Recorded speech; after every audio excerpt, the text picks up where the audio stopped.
Hi, peace be with you. Again, pesteng usapan. When is the best time para ikaw ay maglagay ng proteksyon laban sa anay sa iyong bahay? And for obvious reasons, nandito tayo sa isang construction site. And the best time to do protection is habang nagko-construction pa lang. So if you will notice, itong flooring na ito, wala pang konkreto, pero may mga piping na.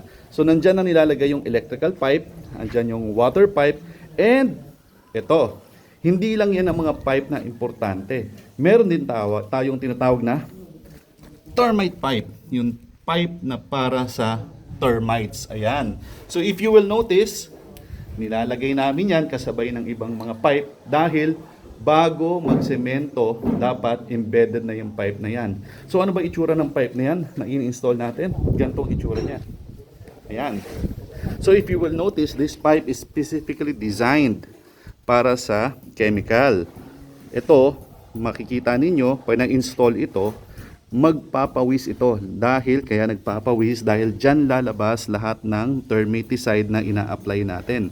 So this pipe can last for 50 years. Kahit ibaon to sa lupa, kita natin, matigas, matibay, pero it's rubberized. Flexible, pero tough. So specifically designed talaga yan para sa pag-install or paglagay ng termiticide. So bakit natin kailangan gawin yan at this stage, in the construction stage? Para in the future, diyan na lang tayo maglalagay ng termiticide to protect your home against termites. Hindi na natin kailangan magbutas pa. So nandiyan na yan, maintenance na yan. Diyan na lang palagi nilalagay yung termiticides para masigurong maproteksyonan ang inyong bahay laban sa anay. Kaya naman, yan ang sagot sa tanong. When is the best time to do treatment? It's always at the start. So this one, after the installation of the pipe, meron din tayong tinatawag na soil treatment. So yung soil treatment na yon, nilalagyan natin ng chemical solution yung flooring para hindi ito aanayin. Bakit? Bakit ba natin kailangan gawin yon, dito sa pesting usapan, pag-usapan nga natin yon. Bakit ba natin kailangan gawin na mag-soil treatment pa? Hindi ba magastos pa yon? Actually kasi, if you will notice, dito sa paligid natin, kita natin ang daming mga puno, okay? May mga damo. Ang anay kasi, diyan yan sa environment, andyan lang yan sa paligid-ligid natin. Hindi alam ng anay kung ang bahay mo ay puno, damo, o bahay. So hindi niya kayang i-determine yon. Basta ang anay, ang importante sa anay, kakainin niya lahat ng cellulose material na nakikita niya, nadadama niya. Dahil ang anay, matindi to. Pinakamagandang empleyado, anay. 24/7 yan magtrabaho, walang reklamo, Hindi yan nakakakita, kaya nga nasa ilalim lang yan ng lupa. Ang hinahanap nila, yung cellulose material. Now, yung bahay naman, konkreto. Ayan, di ba? Concrete yung bahay. Puro bakal. Bakit kailangan pa natin maglagay ng soil treatment? Well, as mentioned to you, yung anay, ang kinakain nila, yung cellulose material na nasa puno, nasa damo, nasa paligid-ligid, Yung bahay, maaaring hindi nga talaga nila kakainin yung semento.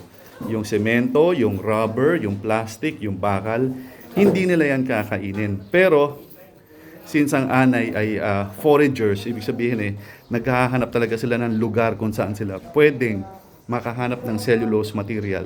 Dadaanan nila yan, yung mga materials na yan, dadaanan nila yung semento, yung konkreto, semento, yung plastic, yung bakal, dadaanan nila yan.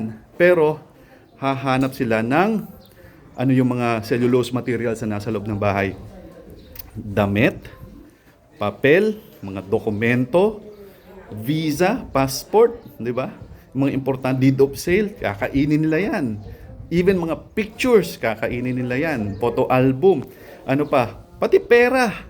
So imagine that, Grabe yung destruction ng anay. Ultimo pera, kakainin nila yan kasi naghahunt sila ng cellulose material. Now, yun ang reason kung bakit kailangan natin mag-conduct ng soil treatment. Okay? Now, in particular, dito sa ginagawa natin, nag-i-install tayo ng termite pipe.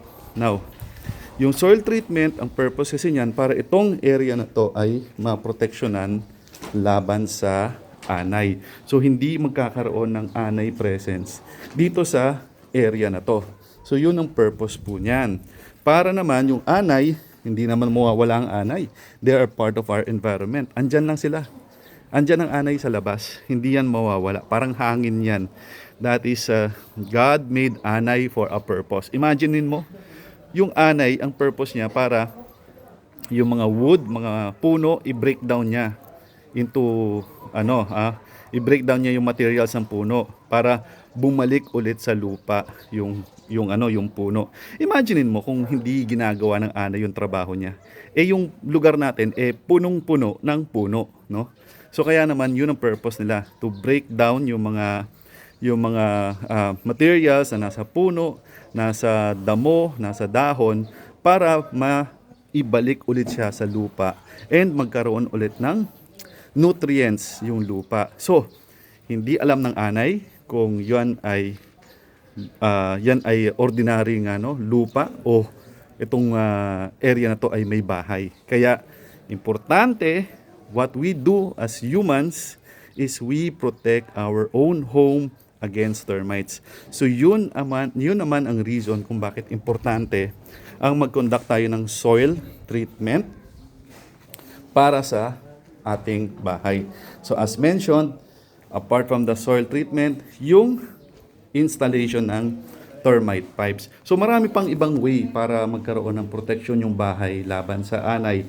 Itong program na to, itong ginagawa natin, this is the best program, yung soil treatment, pag nasa construction stage pa lang yung bahay. Pero ang tanong, paano yan kung buo na yung bahay? No? Walang problema. We can still do a lot of options. We still have options for protection of your home against termites.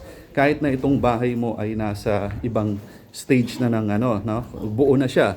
So this is also applicable hindi lang sa bahay, sa building, importante yan, sa mga warehouses, sa lahat ng structure na itatayo natin sa lupa. Very important ang termite program. So we have different solutions to offer.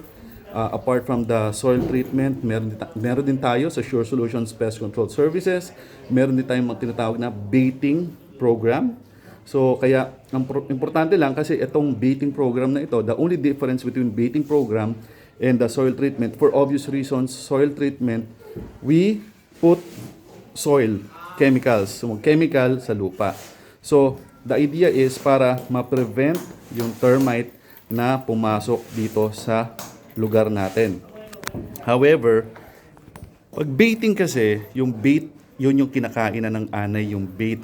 Ang ibig sabihin, nakapasok na yung anay doon sa property, doon sa perimeter. Although, meron din namang ibang bait na tinatawag na interception. Nandun pa lang sa labas, hindi na sila pinapapasok dito. So, just to correct myself a bit, may ganun din naman na bait, yung interception. Sa labas pa lang, mayroon ng mga bait stations para hindi na pumasok yung mga anay. Pero once makapasok ang anay, meron namang bait naman na sa loob. So, just konting differentiation lang yun. Pero, again, ang importante, itong soil treatment na ito, yung ginagawa natin. So, ang iba pang mga question is, masama ba to sa environment? Well, again, we are a licensed pest control. License po tayo ng Food and Drug Administration. That's why kami as a licensed pest control provider, we make sure that we are also responsible in the use of the termiticides. So yung termiticide na ginagamit namin is of course definitely licensed din sila ng Food and Drug Administration.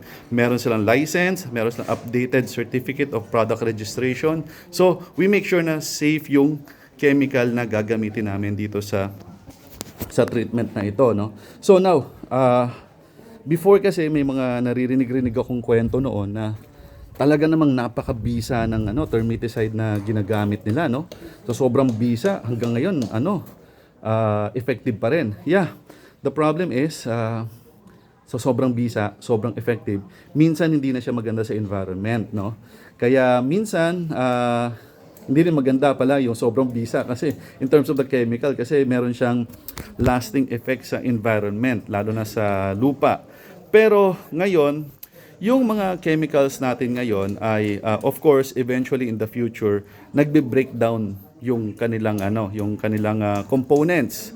Especially depende sa lugar kung binabaha yung lugar, may mga mild earthquake, syempre nagkakaroon ng ng shaking sa ground, nagkakaroon ng movement, and then of course nagbe-breakdown yung chemicals. So kaya naman again, to address that concern, kailangan meron tayong regular maintenance, regular na top up. Ibig sabihin paglalagay ng termiticide sa property. Kaya meron tayong ganito. Yan. Babalik tayo doon sa topic natin, na initial topic na yung ating termite pipes.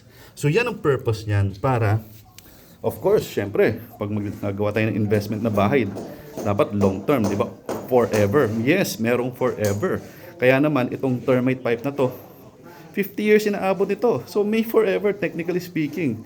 Kaya naman, yung maintenance ng bahay natin dapat is forever din. So, kailangan, as early as now, habang nasa construction stage, isama na ito sa plano, maglagay na tayo ng termite pipe para yung, of course, yung pagbe-breakdown ng effect ng termiticides is, of course, obvious yun, mangyayari at mangyayari yun. Pero, at the same time, kaya nating gawa ng paraan yung paglalagay ulit ng chemical treatment sa bahay dito using this termite pipe. So yan. So ito yung itsura niya. So these are our team members na they're installing the termite pipes now. So if you will notice, yung binabaon natin sa lupa talaga siya. It's around the house, around the perimeter, around the area of the house ang ating termite pipes. So yan. So importante yan kasi ang laki na ng investment natin sa bahay natin. Isama na natin to.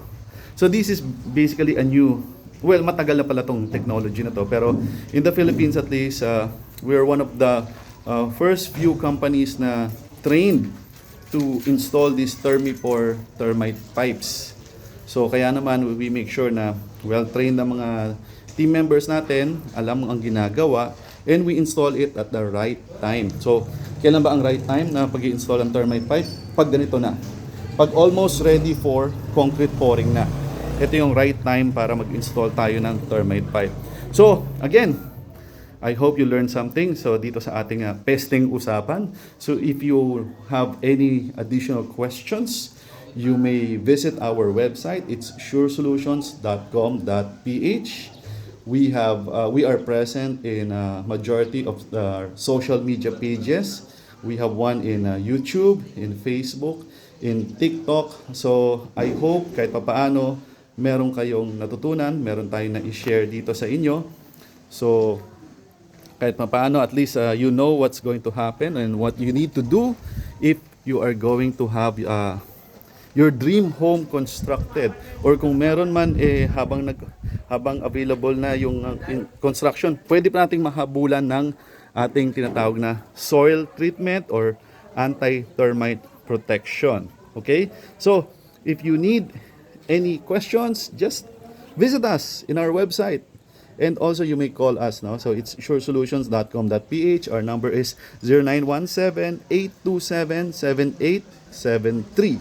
So, again, muli po, dito sa ating usapang or pesting usapan, this is your Mr. Sure from Sure Solutions Pest Control Services. Peace be with you.